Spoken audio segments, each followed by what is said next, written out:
Psychology says people who have no friends are often misunderstood. They're not broken, not antisocial, and not failures. In many cases, their brain just works in a way that makes normal social life feel draining, shallow, or simply unnecessary. And if you've gone long periods without friends, there are real psychological reasons behind it. Let's break them down. 1. You have zero tolerance for fake people. If you have few or no friends, you probably can't stand being around fake personalities, people who wear masks, who gossip, who manipulate. Research shows that as we become more self-aware, our tolerance for inauthentic behavior drops dramatically. You'd rather be completely alone than sit through shallow conversations, someone who's just performing instead of being real. You know what I'm talking about? Those social circles full of people who smile to your face and then talk behind your back. Your brain picks up on the manipulation, the lies, and the hidden motives almost instantly. So you keep your circle small. It's not because you're antisocial. It's because you're protecting your peace. 2.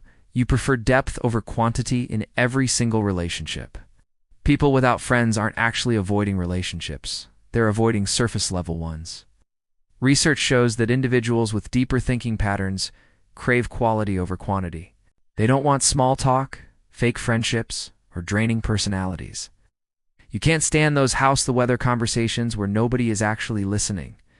If a topic has no depth, no real substance, you're just not engaging. You only connect deeply, which is a rare thing to find. You want to talk about ideas, psychology, what drives people, what makes life meaningful?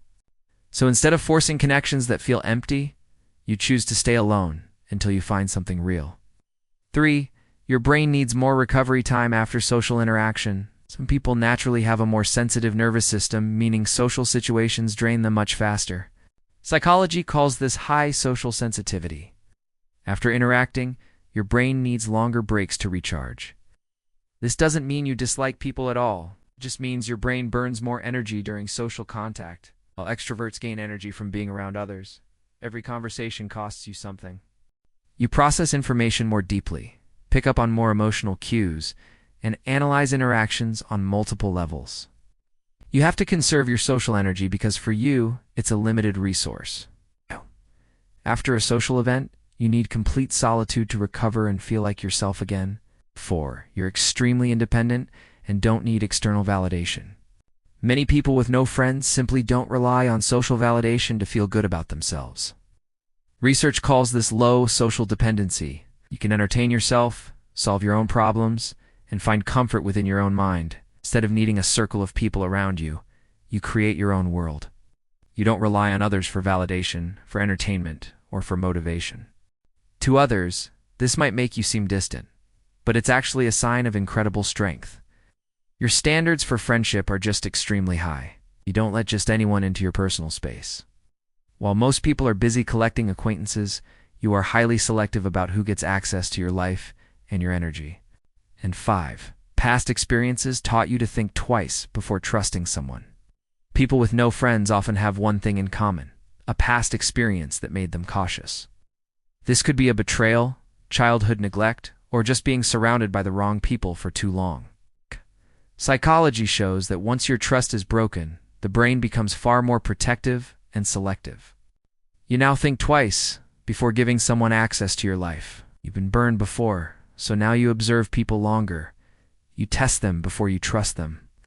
This creates what psychologists call a trust threshold, a much higher bar that people must clear before you let them into your inner world. So here's what all of this really means. If you have few or no friends, it doesn't mean something is wrong with you. It means your mind works differently with more awareness, more sensitivity, more depth, and much higher standards.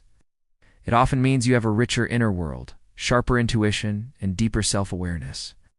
Sometimes the people with the strongest minds have to walk alone for a while. If you want more psychology videos that explain your personality in ways that school never taught you, hit that subscribe button right now, because the next video might just reveal something about yourself you've never realized. Thanks for watching.